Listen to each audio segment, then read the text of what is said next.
23 people woke up on Christmas morning with a secret so dangerous that if discovered, every single one of them would die. By sunset, the soil of a Georgia plantation would be stained with blood. By the following year, officials would claim they understood exactly what happened. But they were wrong, because the truth of what happened that morning was buried, reshaped, and deliberately misunderstood for decades. This was not just violence. It was not madness. It was a decision made by people pushed past every human limit. This is the story of Riverside Plantation. And this is where it begins. Before the sun rose on December 25, 1847, the Oconee River moved silently through middle Georgia. Its water reflected pale winter light as it curved like a scar through red clay land. Along its eastern bank stood Riverside Plantation, a 3,000-acre empire of cotton fields, timber, and mud that swallowed boots whole after every winter rain. At the heart of the land stood the main house. 3 stories tall, white columns, fresh paint, wide porches that caught the sun just right. It looked peaceful, even proud, but that beauty was built on suffering that never appeared in family portraits.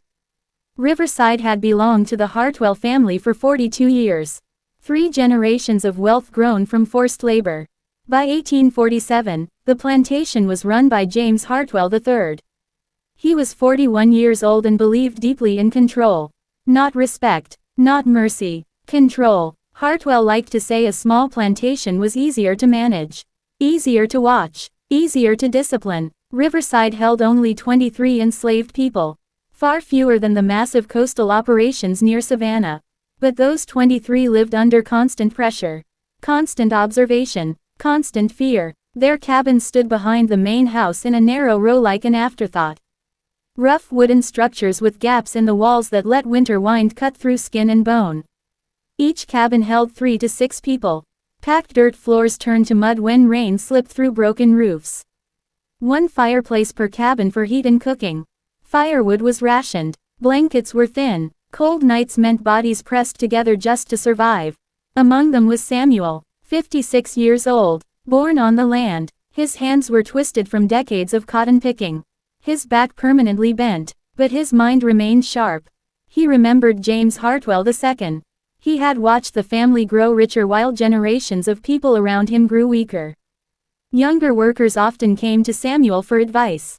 He understood patterns. He understood people. And he understood danger. Ruth lived a different life than the rest. She worked inside the main house. She scrubbed floors beneath chandeliers and polished furniture she could never touch as her own. She was 38, light-skinned, too light for comfort. Rumors followed her quietly through the cabins. Rumors that James Hartwell II had been her father. Ruth heard things others never did. Financial arguments, letters from creditors, whispered fears behind closed doors. Her position gave her knowledge. But it also made her isolated. Trusted by no one fully. Watched by everyone. Then there was Thomas, 19 years old, strong, silent, angry in a way that never showed on his face. 3 years earlier, his mother Dinah had been sold to cover one of Hartwell's gambling debts. Thomas watched as she was dragged onto a wagon. He heard her scream his name as she disappeared down the road. Something broke inside him that day. He learned how to hide it. Esther was 42 and carried knowledge older than the plantation itself. She was the healer, the midwife. She knew roots and leaves. She knew how to bring down fever and ease pain. She had delivered nearly every child born on Riverside for 2 decades. Hartwell feared her knowledge because he could not control it. Things he could not control made him nervous. Benjamin and Clara were married with 3 children. A rare intact family. Benjamin was a skilled carpenter. Hartwell rented his labor to neighbors and kept the money. Clara worked wherever she was ordered. Fields, kitchen, laundry. Their children were still with them.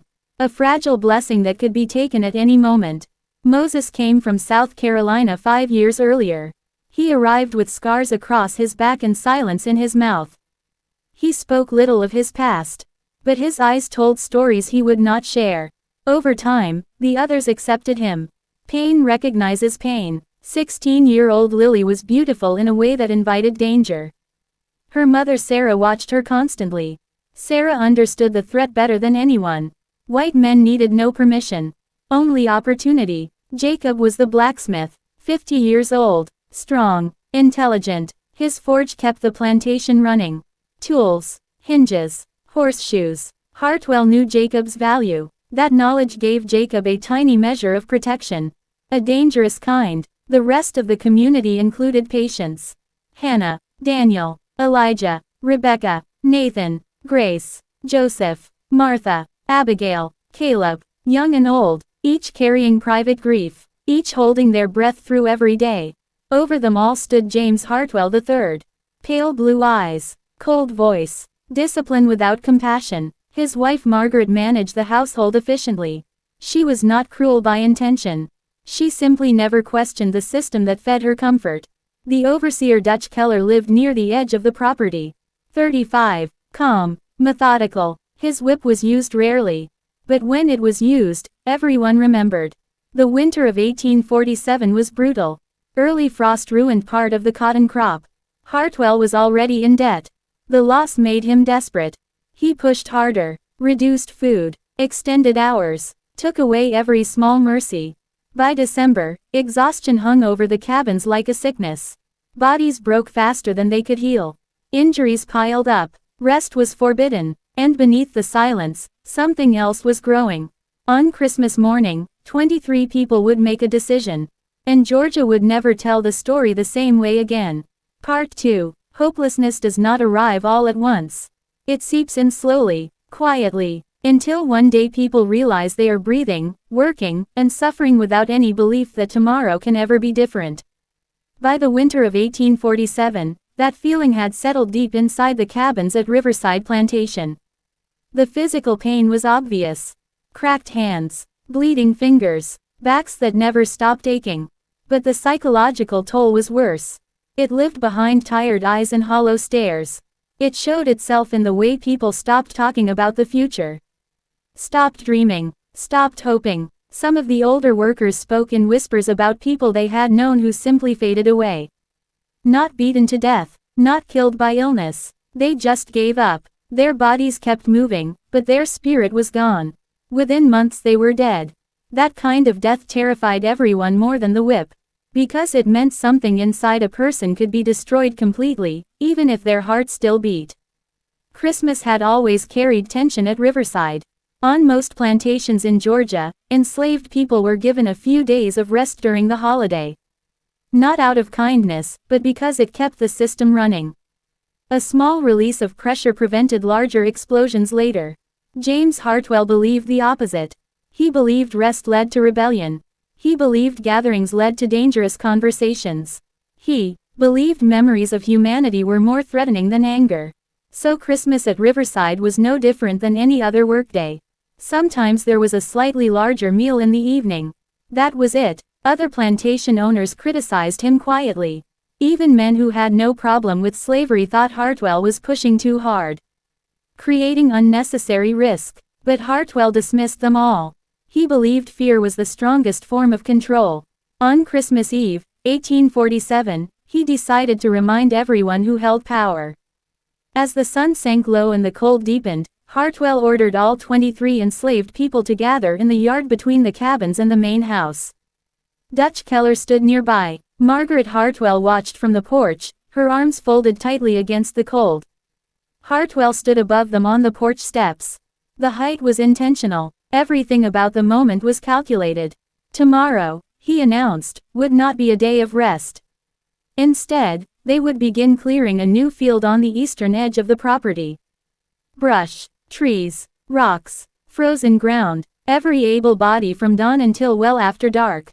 He explained it calmly. The crop loss demanded expansion. The work could not wait. Anyone who failed to give full effort would be punished. Then he turned and walked back into the house. No questions were allowed. No response was expected. The yard remained silent for a long moment. Breath fogged the air. People stood frozen, not just from the cold, but from the weight of what they had just heard. Then slowly, one by one, they returned to their cabins. That night, something changed. Not suddenly, not dramatically, but something deep and shared began to take shape. Despite the cold, people moved between cabins. Doors opened quietly. Small groups formed. Voices stayed low. What began as frustration slowly became something else. Samuel spoke first. The old man rarely talked about the past. But that night, he told stories of his mother. Of traditions she had kept alive even under bondage. Of quiet resistance that did not draw blood but preserved dignity. He spoke about standing together. About remembering they were people even when the world insisted they were not. Ruth moved through the cabins with purpose. She carried information. Hartwell's debts. The letters she had seen. The fear hidden beneath his discipline. She never said what should be done with this knowledge. She only made sure everyone understood it. Thomas sat outside his cabin, staring at the main house. His anger frightened the older workers. It felt dangerous, uncontrolled, but when they spoke to him, they found something unexpected. His rage had become focused. Violence would only get people killed, he said. He had watched violence before. It changed nothing, but there were other ways to resist. Smarter ways. Ways that forced Hartwell to see them. Esther listened more than she spoke. She had seen this mood before on another plantation years earlier. She knew it could turn toward despair. Or blood. Or something else entirely. Something that required courage and unity. Benjamin and Clara pulled their children close. They whispered about family. About staying together no matter what came. The children did not fully understand. But they felt the tension. They knew something was coming. Moses finally spoke. He told them about a plantation in South Carolina. About an uprising that turned violent. About how it was crushed. Dogs, guns, executions. He showed them his scars. He explained that the authorities never cared who planned what. Everyone paid. If they resisted, it had to be different. Jacob spoke next. The blacksmith understood systems. He understood leverage. Hartwell's power depended on their cooperation. Their labor. Their silence. What if they stopped cooperating? Not violently. Not loudly. Just completely. The conversations continued through the night. Fear clashed with anger. Hope wrestled with caution. But slowly, a shared decision emerged. They would resist. But not with blood. They would do something that forced the truth into the open. Something that showed intention, humanity, choice. On Christmas morning, when the bell rang, they would gather as usual. And then they would stand. They would not work. They would not speak. They would not run. They would simply refuse to move. It was a terrifying plan. One that could end in violence. But it denied Hartwell an easy excuse. It denied the system its favorite narrative. They were not rebels. They were not criminals. They were human beings making a decision. As the night deepened and the cold hardened the earth, the 23 reached agreement. By dawn, there would be no turning back. And James Hartwell had no idea what was coming. When you are ready, I can continue with part 3, where Christmas morning arrives and the silence becomes more terrifying than any scream. Part 3. Silence can be louder than screams. On Christmas morning of 1847, that silence wrapped itself around Riverside Plantation and refused to let go. It pressed into the air, into the ground, into the minds of every person who stood beneath the pale winter sky. The 23 had made their choice. Whatever came next, they would face it together. As midnight passed, the cold deepened. Frost spread across the cabin roofs, sparkling in the moonlight like shattered glass. Inside the main house, warmth and comfort ruled. James Hartwell slept soundly in his second-floor bedroom. His wife Margaret rested in the room beside his. Their children slept peacefully down the hall, unaware that the world they knew was about to crack. Behind the house, in the cabins that never fully kept out the cold, no one truly slept. People lay awake listening to their own breathing. To the quiet movements of neighbors shifting on dirt floors.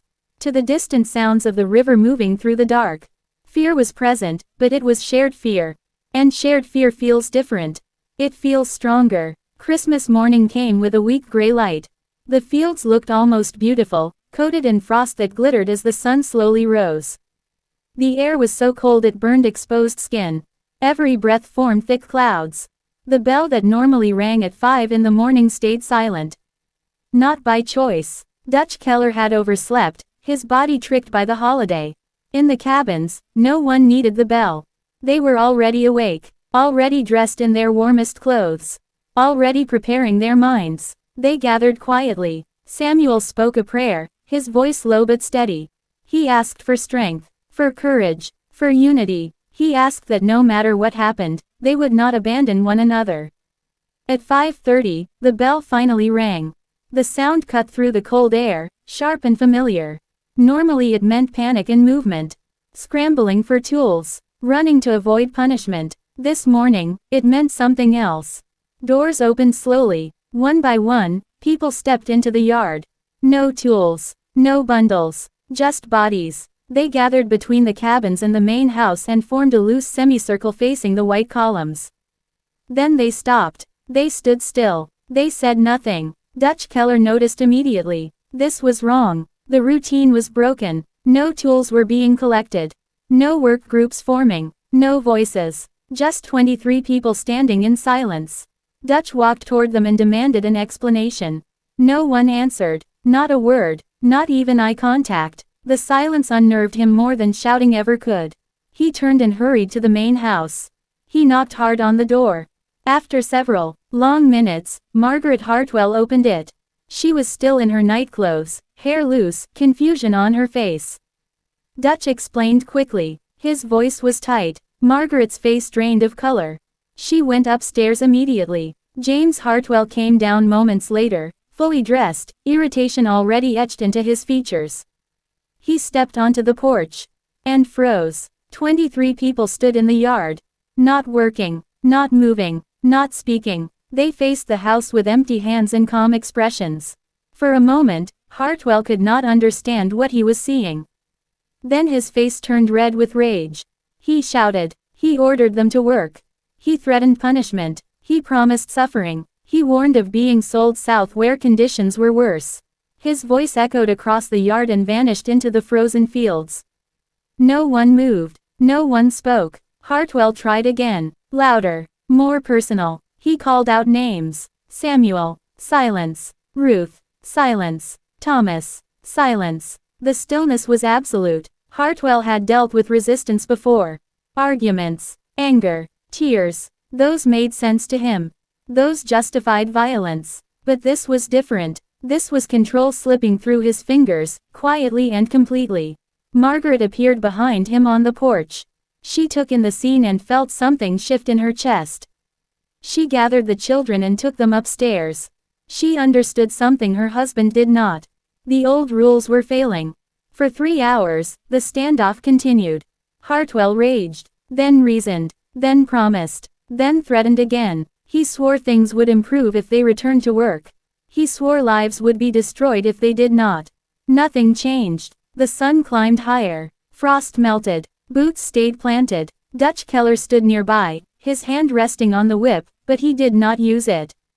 He knew this was dangerous ground. Violence now would turn Hartwell into the villain. The workers were doing nothing illegal in appearance. They were simply standing. Around 9 o'clock, Hartwell made a decision. He sent Dutch to fetch the sheriff. Dutch rode hard, covering 12 miles in less than an hour. Sheriff William Crawford was at home with his family preparing Christmas dinner when Dutch arrived. Crawford listened carefully, asked questions. His brow furrowed. This did not sound like rebellion. It sounded worse. Crawford gathered 3 deputies and rode back. They arrived shortly after 11. Sheriff Crawford was heavy-set with gray hair and a weathered face. He had handled runaways and disturbances before. He expected weapons, damage, chaos. Instead, he found silence. 23 people, unarmed, calm, still, no threats, no destruction, no leader stepping forward. It unsettled him deeply. He dismounted and approached slowly. His hand stayed away from his gun. He introduced himself and asked what they wanted. Nothing. He tried again, softer this time. Mentioned Christmas. Suggested rest. Suggested compromise. Still nothing. The silence stretched until it felt physical. Crawford turned to Hartwell. "James," he said, "maybe we should talk." Hartwell snapped. There would be no compromise. And with that, the situation crossed a line that could never be uncrossed. If you want, I can continue with part 4, where Hartwell's response triggers consequences no one fully expected, and the authorities begin rewriting the truth in real time. Part 4. Power hates silence. It cannot argue with it. It cannot punish it easily. And it cannot control it without revealing its own fear. By late morning on Christmas Day, 1847, that fear had begun to show on the face of James Hartwell. The sheriff stood beside him on the porch, the deputies waiting near the fence line, their horses steaming in the cold air. The 23 still stood in the yard. Calm, unmoving, silent. The longer it continued, the worse it looked for Hartwell. Every passing minute stripped away the illusion of his absolute authority. Sheriff Crawford tried one last time. "James," he said quietly, "this does not look like a rebellion. No weapons. No threats. Maybe we let them have the day. Let things cool down." Hartwell turned on him. "If I allow this," he said sharply, "I lose control forever. Today it is silence. Tomorrow it is demands." Crawford studied the people in the yard again. He saw fear in their eyes, but also resolve.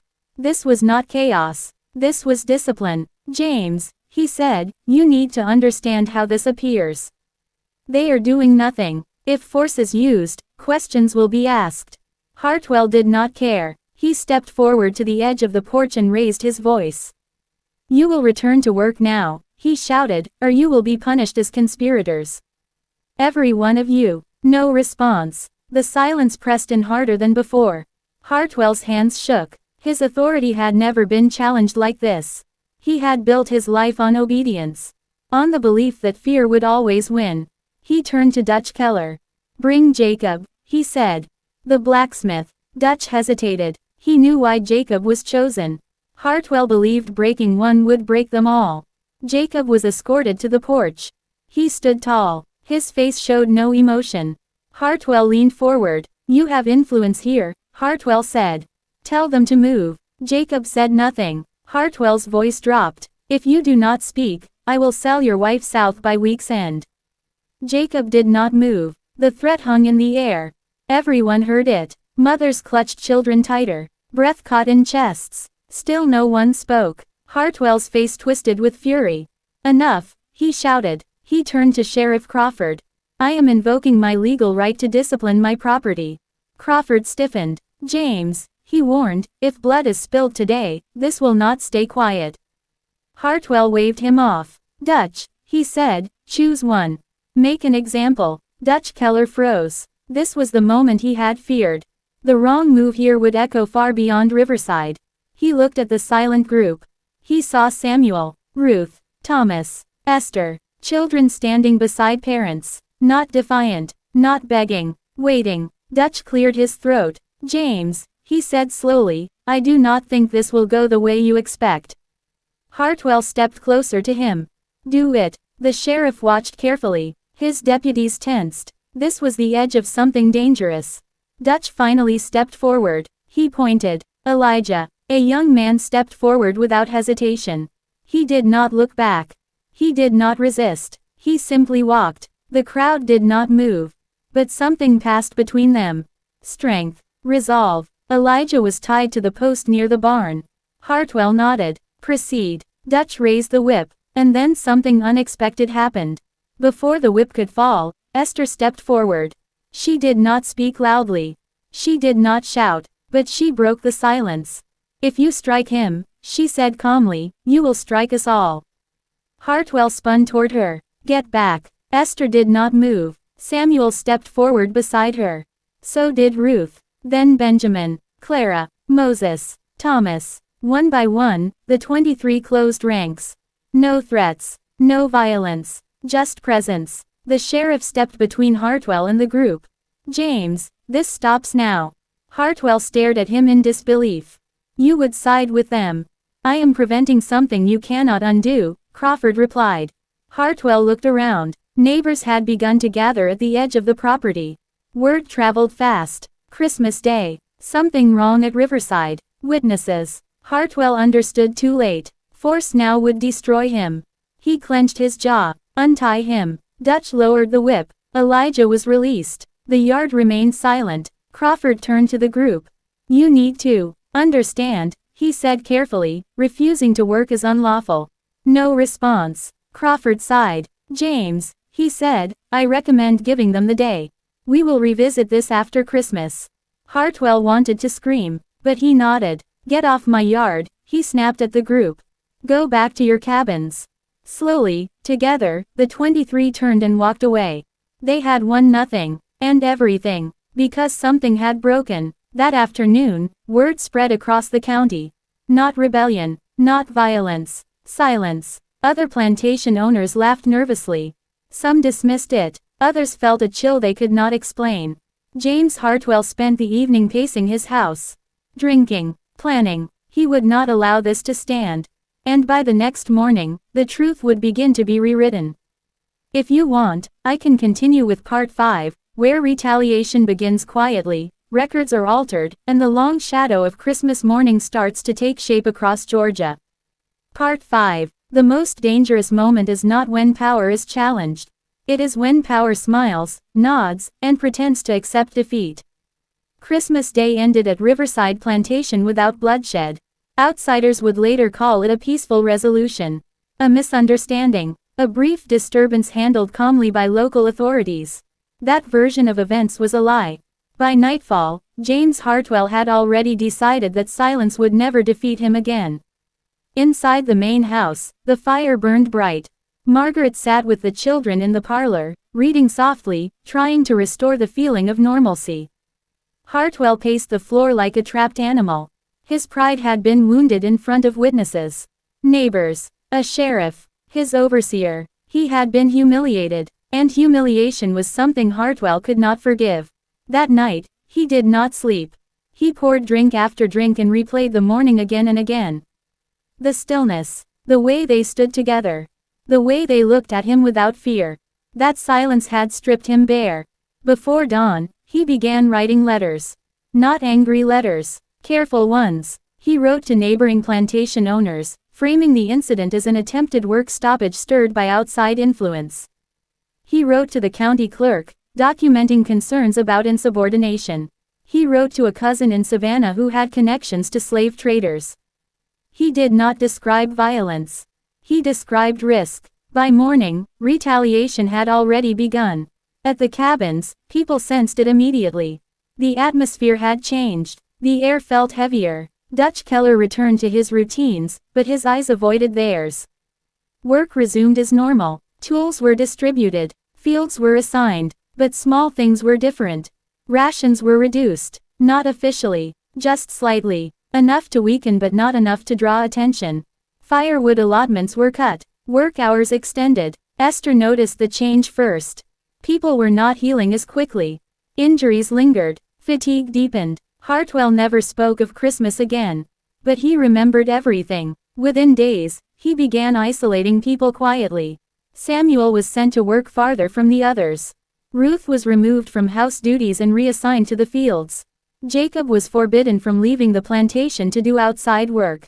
Families were kept intact for now. But the threat hung in the air.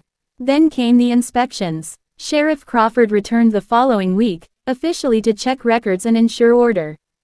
Hartwell welcomed him warmly, offered food, conversation, paperwork. The written account of Christmas morning had already been prepared. It described a misunderstanding, a delay caused by confusion over work schedules. A minor issue resolved through discussion. No mention of silence. No mention of refusal. Crawford read it slowly. He knew it was incomplete. But he also knew the limits of his position. There was no law that protected silence. He signed the document. History, at least on paper, was already being altered. Word spread beyond the county. In Savannah and Augusta, rumors circulated about Riverside. Some called it a warning. Others dismissed it as exaggerated talk. But plantation owners took notice. Silence frightened them more than rebellion. Meetings were held. Rules tightened. Christmas holidays quietly reduced on several plantations the following year. At Riverside, Hartwell escalated his pressure carefully. He waited. Then, in January, he made his move. Benjamin was accused of damaging equipment. A lie. But lies required no proof. He was beaten publicly, not severely enough to kill, but enough to send a message. The community watched in silence.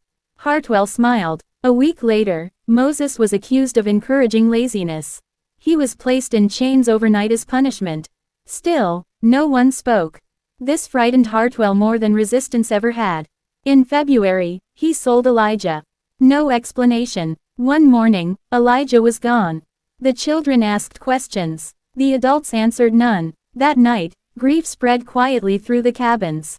But so did resolve. The silence held. Hartwell expected fear to fracture them. It did not. By spring, the plantation appeared productive. Fields were planted, tools repaired, orders followed. Outwardly, Hartwell had won. But inside the cabins, something irreversible had happened. People no longer believed the lie that obedience would protect them. They had seen the truth. They had stood together once. And they knew they could do it again. Hartwell sensed this. He watched constantly. He listened for whispers. He questioned Dutch Keller daily. Dutch began drinking more. He had seen violence before. He could handle screams. He could handle blood. What he could not handle was the memory of 23 people standing still and unafraid. In late April, Hartwell received word that an abolitionist pamphlet had been found miles away, passed secretly between enslaved communities. He convinced himself it had reached Riverside. There was no evidence, but evidence was no longer required. That night, Hartwell wrote again. This time to traders in New Orleans. By summer, 2 more people were sold. By fall, families began to fracture. History would later record these sales as economic decisions. They were not. They were punishment. Years later, when scholars searched county records, they would find no mention of resistance at Riverside. Only increased productivity. Only property transfers. Only neat ink on yellowing pages. The truth lived elsewhere. It lived in oral memory. In stories whispered to children. In warnings passed quietly from one plantation to another. On Christmas morning, 23 people stood in silence. And power never forgave them.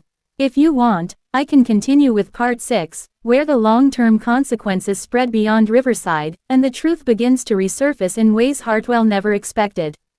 Part 6. Silence does not disappear when it is punished. It goes underground. It waits. And it learns how to survive. By the summer of 1848, Riverside Plantation appeared calm to anyone passing through. Cotton rows stretched neatly toward the horizon. Tools rang against iron. Orders were followed quickly. On paper, James Hartwell had restored perfect control. But paper lies. Inside the cabins, something had changed forever. People still worked. They still obeyed. They still lowered their eyes when Hartwell passed. But they no longer believed in the system that ruled them. Fear remained, but faith was gone. The belief that endurance alone could save them had died on Christmas morning. That belief never came back. Samuel noticed it first. The younger ones listened differently now. When he spoke about survival, about patience, they heard something else beneath his words. They heard warning. They heard memory. They understood that what happened that winter was not a mistake or a misunderstanding. It was truth. Ruth carried the truth beyond Riverside. After being removed from the main house, she was placed in the fields, but Hartwell could not erase what she already knew. She watched visitors carefully, merchants, preachers, overseers from other plantations. She learned when to speak and when to stay silent. And sometimes, very carefully, she shared pieces of the story. Not everything, just enough. There had been a Christmas.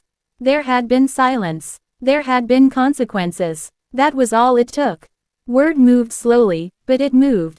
Along fence lines, through churches, across rivers, whispered in kitchens and work yards far from Riverside. Other enslaved communities listened closely. They did not hear rebellion. They heard possibility. Hartwell sensed it. He became more watchful, more suspicious. He inspected cabins at night. He questioned Dutch Keller constantly. He demanded lists, names, explanations. Dutch began to crack. He drank more heavily now. His sleep was broken. The image of that silent semicircle followed him everywhere. He had been part of violence before, but this was different. No screaming, no resistance he could justify. Just people refusing to disappear. Dutch requested a transfer that fall. Hartwell denied it. You belong here, Hartwell said. Dutch knew then that he was trapped too. In October, a preacher from Milledgeville visited Riverside. He gave a sermon about obedience and order. Hartwell approved. The enslaved workers listened quietly. Afterward, Samuel approached the preacher privately and asked a simple question. Is silence a sin? The preacher did not answer. That silence spread as well. By winter, James Hartwell's health began to fail. He slept poorly. He startled easily. Loud noises angered him more than before. Margaret noticed his temper shortening with the children. His hands shook when he drank. The plantation was profitable again, but it brought him no peace. Because authority, once questioned, never fully recovers.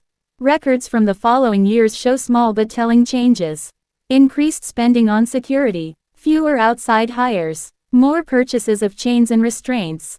Hartwell was preparing for something he could not name. He feared another Christmas. In 1849, Christmas was cancelled entirely. No gathering, no extra meal, no acknowledgement at all. That decision was made quietly. But people noticed. They always noticed. Meanwhile, children grew. Benjamin and Clara's oldest son reached working age. He asked questions his parents struggled to answer. Where did Elijah go? Why did Moses wear chains?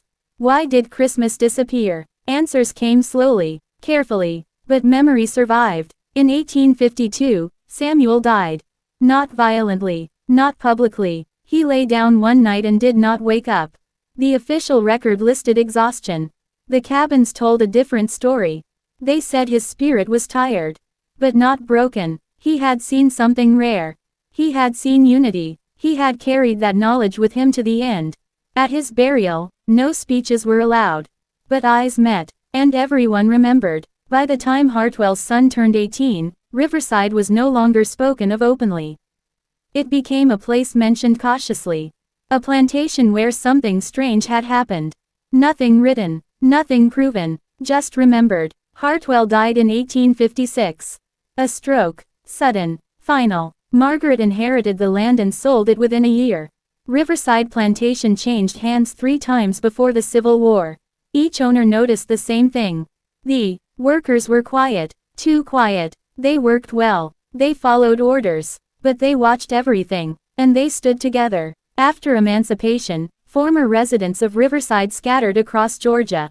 Some moved north, some stayed close, some disappeared from records entirely. But the story remained. It was told differently each time. Details shifted, names faded, but the core never changed. On a Christmas morning long ago, people chose silence. They chose dignity over survival. They paid for it, and they were never the same again. Years later, historians would search for evidence. They would find nothing dramatic. No rebellion, no bloodshed, no arrests, only gaps. And sometimes, the most frightening history lives in what is missing. When you are ready, I can continue with Part 7, where decades later, investigators and historians begin to notice those gaps and realize the official story was never the real one. Part 7. History does not forget. It waits. Sometimes for decades. Sometimes for generations. But when the truth finally rises, it does so quietly, slipping through the cracks left behind by lies. By the early 1900s, Riverside Plantation no longer existed as it once had. The land had been divided. The main house torn down. The cabins collapsed into the soil.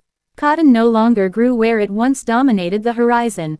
But something remained. Questions. Local historians in Georgia had long noticed odd gaps in the records from the 1840s and 50s. Most plantations documented everything: births, deaths, punishments, sales, productivity. Riverside's records were neat, but incomplete in strange ways. There were names that appeared suddenly and vanished just as quickly. There were sales listed without explanation. There were work logs that showed perfect productivity immediately after documented tension. Too perfect. In 1912, a schoolteacher named Eleanor Price began researching local history for a county anniversary booklet. She expected dry facts, land deeds, family names, census numbers. Instead, she found silence. She noticed that several formerly enslaved families who later settled nearby all avoided one topic: Riverside. When she asked elders about it, they changed the subject. Or said they did not remember. Or simply looked away. That reaction disturbed her more than open hostility would have. Eleanor began asking different questions. She stopped asking what happened. She started asking what people remembered hearing. Slowly, fragments emerged. A grandmother remembered her father saying Christmas was dangerous. A man recalled being warned never to stand alone if trouble came. A woman remembered a lullaby that mentioned standing still and holding hands. None of it made sense on its own. But together, it formed a shape.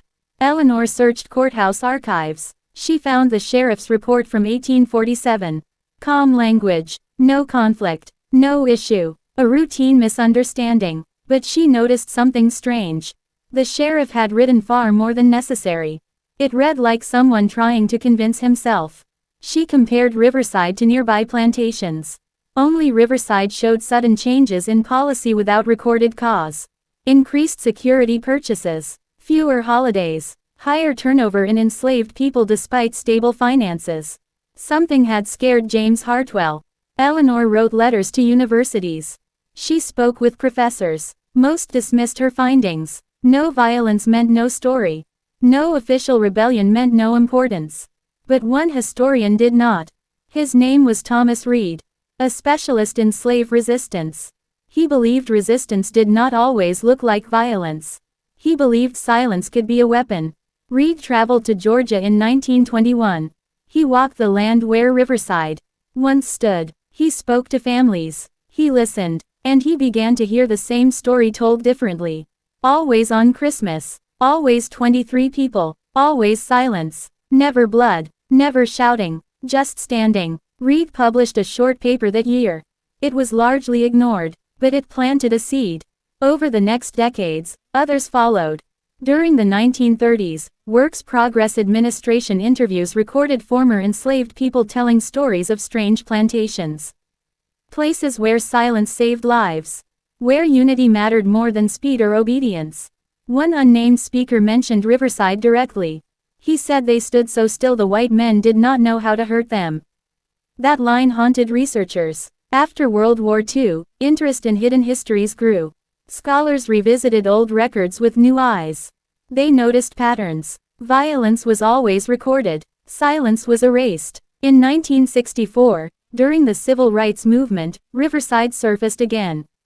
A young activist researching nonviolent protest strategies found an old reference to a plantation standoff without violence. The parallels were impossible to ignore. Standing, refusing to cooperate, forcing power to reveal itself.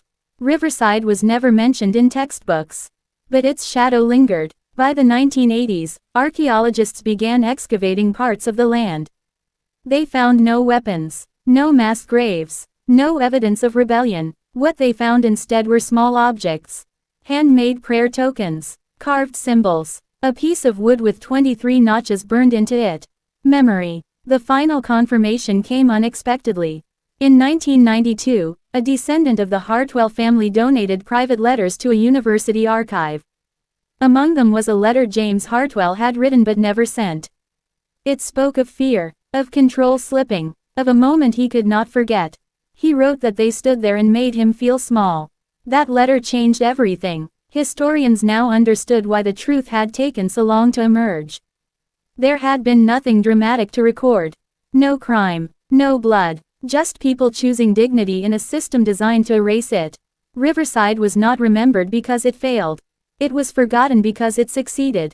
And that frightened everyone. The silence of Christmas morning had echoed far beyond Georgia.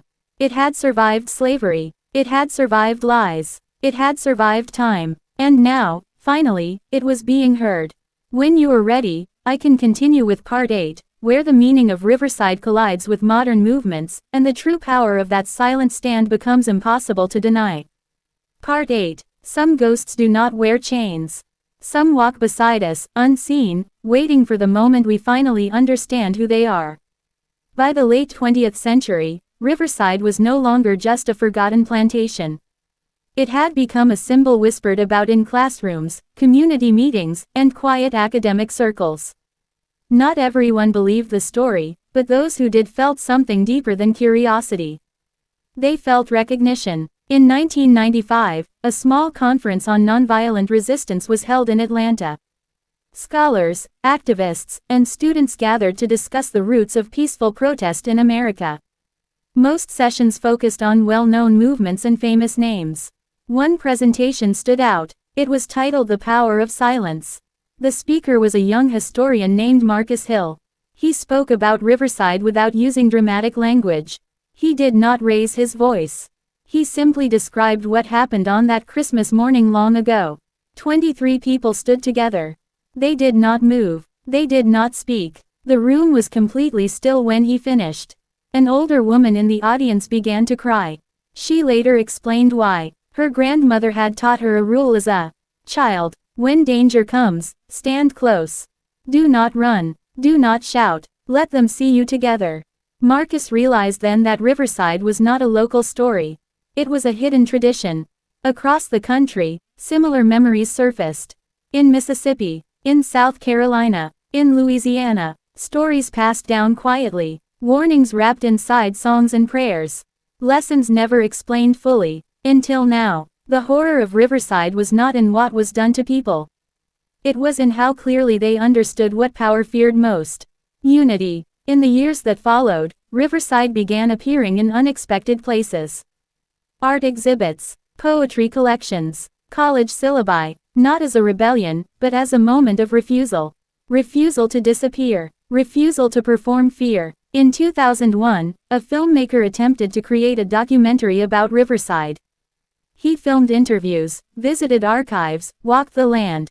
But something strange happened. People who agreed to speak changed their minds. Equipment failed without clear reason. Funding disappeared suddenly. The project was never completed. The filmmaker later admitted he felt watched while researching the story.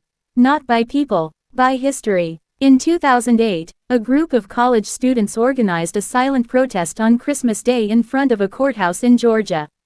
They stood for 23 minutes. They held hands. They said nothing. Police officers approached, then stopped. They did not know what law was being broken. Passers-by grew uncomfortable. Some demanded the students leave. Others joined them. The silence spread. Local news covered it briefly, then dropped the story. But the students never forgot how powerful it felt. They later said the fear in the crowd was not anger. It was confusion. By the 2010th anniversary of the protest, similar silent gatherings had taken place in several cities. None lasted long. None were violent. None were easy to ignore. Riverside had taught a lesson that still worked. Power depends on reaction. Without it, authority stumbles. Meanwhile, historians continued to uncover small details. More letters. More oral histories. More objects hidden in attics and trunks. One discovery stood out. A church in rural Georgia found an old wooden plaque behind a wall during renovations. It listed 23 names. No dates. No explanation. At the bottom was a single word carved deeply. Together. That plaque now sits in a museum. Visitors often feel uneasy standing in front of it. Not because of what it shows, but because of what it asks. What would you do? In classrooms, teachers began using Riverside to challenge students. Not with answers, with questions. Is silence obedience or resistance? Is peace always passive? What frightens power more than violence? Students argued, debated, but many left unsettled, because Riverside suggested that the greatest act of courage might be doing nothing at all. At least on the surface. The true horror of Riverside is this. The people who stood there knew the risk. They knew they might die. They knew punishment would come. They stood anyway, and the system blinked. It punished later, quietly, slowly, but in that moment, control was lost. That moment still exists. It lives every time people choose unity over fear. Every time silence becomes louder than shouting. Riverside is not a ghost story. It is a mirror, and when people look into it long enough, they begin to understand why it was buried. Because once you see it, you cannot unsee it. When you are ready, I can continue with part 9, where the story reaches its darkest emotional point and the final truth of what Riverside cost its people is fully revealed. Part 9. History does not always punish people loudly. Sometimes it waits. Sometimes it smiles. Sometimes it lets you believe you survived. The people of Riverside learned the truth slowly. After the silent Christmas morning ended, life did not return to normal. It could not. The silence had cracked something open that could never be sealed again. Sheriff Crawford stayed at the plantation until early afternoon. He spoke privately with James Hartwell inside the house while the 23 people remained standing outside. No one sat, no one leaned, no one broke formation. When Crawford finally stepped back onto the porch, his face looked older. His voice was calm but strained. He announced that the workers would be dismissed for the day. No punishment would happen immediately. Work would resume the next morning. On the surface, it sounded like mercy. It was not. That night, the cabins were quieter than ever. No singing, no prayers spoken aloud. People understood that the danger had only changed shape. Samuel gathered the elders after dark. They spoke in whispers. They knew retaliation would come, but not all at once. It would come piece by piece, person by person. And they were right. The first punishment came 3 days later. Thomas was sold. No explanation was given. One morning he was simply taken away in a wagon. His wife watched from the cabin door, holding their youngest child, unable to scream because she knew that would only bring more suffering. A week later, Ruth was reassigned. She was moved from housework to field labor despite the cold. Her hands cracked and bled. Margaret Hartwell never looked at her again. Then came smaller punishments. Food portions shrank. Work hours stretched longer. Medical care disappeared. But something strange also happened. Hartwell stopped shouting. The whip was used less. The silence had changed him. At night, lights stayed on longer in the main house. Margaret later told her sister that James slept poorly. He woke from dreams where people stood at the foot of his bed, watching him without speaking. He never described their faces. The true horror of Riverside was not just suffering. It was memory. The people carried that mourning inside them. Every threat reminded them they had once stood together. Every punishment confirmed that the silence had worked. They were afraid, but they were no longer broken. Years passed. Children grew. Some were sold away. Some survived to old age. But one thing never disappeared. The rule: stand close. Do not answer. Do not break. During the Civil War, Riverside changed hands twice. Soldiers camped on the land. Cabins burned. Records were destroyed. But the story survived. After emancipation, many families left. Some stayed. Riverside became a poor farming community. The big house eventually fell into disrepair. But people avoided the old yard. They said the ground felt wrong. In 1932, a schoolteacher named Eleanor Price moved to the area. She noticed that her students fell silent every Christmas morning at exactly the same time. 5:30. No one explained why. When she asked an elderly man about it, he looked at her for a long time before speaking. "We remember," he said. "Even if we do not say it." The final cost of Riverside became clear in the interviews recorded in the 1970s. Elderly descendants spoke of fear that never fully left them. Of how silence felt safer than speaking even decades later. One woman admitted she never raised her voice in public. Not once in her life. Another said he taught his children never to argue with authority, but also never to give their full obedience. That was the inheritance. Strength mixed with caution. Unity wrapped in trauma. The horror was not just what happened to the 23. It was what they passed down. By the time Riverside became known outside the community, most first-hand witnesses were gone. Only fragments remained. Letters, songs, habits that made no sense until explained. But one artifact survived. A small cloth banner. It was discovered folded inside a Bible passed down through generations. The fabric was rough and faded. On it were hand-stitched words. "We stand." No date. No names. Just that. Experts believe it was made the night before the silent protest. A reminder. A promise. That banner is now kept in controlled storage. It is rarely displayed. Curators say visitors react strongly to it. Some feel inspired. Others feel afraid. Because it does not feel like the past. It feels like a warning. The horror of Riverside reaches its deepest point here. The people won that morning.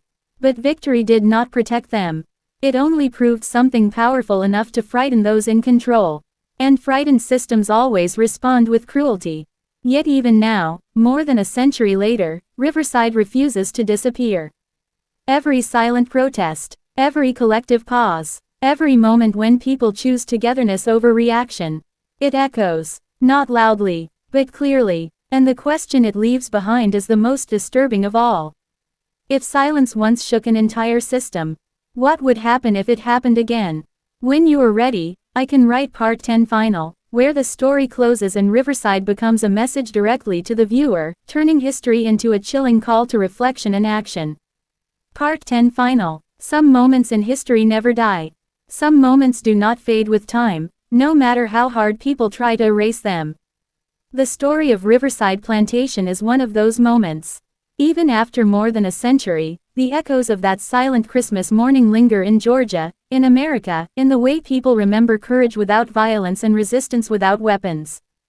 By the time the 20th century arrived, Riverside as a physical place was nearly unrecognizable. The main house had crumbled. The cabins had rotted into the soil. Fields once full of cotton were now scattered pastures. The Oconee River still cut through the land, but it carried nothing of the cries, the footsteps, the whispered plans of 23 enslaved people who had chosen to stand together. Yet the memory remained alive. Descendants spoke quietly among themselves. Communities passed down stories. Some remembered the names: Samuel, Ruth, Thomas, Esther, Benjamin, Clara, Moses, Jacob, the 23 who had faced the unimaginable and refused to break. Others remembered only the lesson. Unity could challenge power. Silence could be stronger than fear. In the early years of the 21st century, Riverside became more than a local legend. Scholars revisited archives. Journalists dug through letters. Activists studying nonviolent resistance referenced the Christmas morning standoff as an early, unrecognized example of courage. And still, the details remained fragmented. There were no sensational battles. No grand explosions of violence. No arrests that filled newspapers. Only 23 people, standing in a semicircle, refusing to obey. Refusing to speak. Refusing to be erased. That is what made it terrifying for those in power. James Hartwell had tried everything he knew. Threats. Promises. The sheriff. Whipping. Fear. Nothing worked. And it had stayed with him, haunting him until his death. For decades after emancipation, families of the Riverside workers carried that memory like a secret code. Lessons taught quietly at kitchen tables. Songs sung softly in the evenings. Rules that were never explained but always followed. Stand together. Stand still. Hold your dignity. The silent act had cost them. Friends were sold. Families were torn apart. Privileges removed. Hands cracked from overwork. Spirits bruised. And yet, the act itself could not be taken from them. It was their victory, small but absolute. By the time Riverside became a subject of historical research, the people who had lived it were gone. The land was quiet, the cotton fields empty, the cabins gone, only fragments remained, a notched piece of wood, a hand-sewn banner, letters tucked inside family Bibles, stories repeated in whispers. Historians could reconstruct the event only piece by piece, relying on memory, artifacts, and the faintest of records. Yet even in fragments, the story was complete. The horror of Riverside was not the cruelty endured. It was the clarity of the power those 23 people exposed. Authority, no matter how brutal, depended on compliance. Withdraw that compliance, and control begins to crumble. And control always fears what it cannot understand. Today, when people hear about Riverside, the story is often framed as courage. A quiet rebellion, an unarmed act that shook a system. But it is also a warning. The true horror is the cost of courage in a world built to punish it. The people of Riverside knew that. They acted anyway, and that is why we remember them. When we stand together in the face of injustice. When we refuse to allow fear to dictate our actions. When we claim our dignity even when the world seeks to take it away. We are carrying their lesson forward. This story is more than history. It is a message, not just to Georgia, not just to America, not just to those who study the past. It is a message to you. Think about what it means to stand, to resist quietly, to hold together, to assert your humanity in ways that cannot be erased. The 23 people of Riverside showed that even in the worst circumstances, power can be challenged. Authority can be confronted, and courage can survive, even when no one else notices. Even when the world has forgotten. even after more than 150 years. As we close this story, remember the lesson of Riverside. Remember the 23. Remember that silence can speak louder than violence, that unity can outlast fear, and that courage can take the simplest form and yet change everything. If this story moved you, if it made you think, if it reminded you of the power that lies in quiet resistance, then help us carry it further.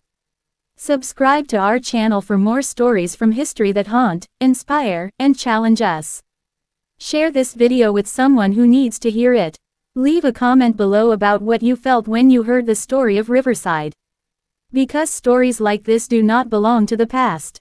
They belong to all of us. Stand together. Stand strong. Stand remembered.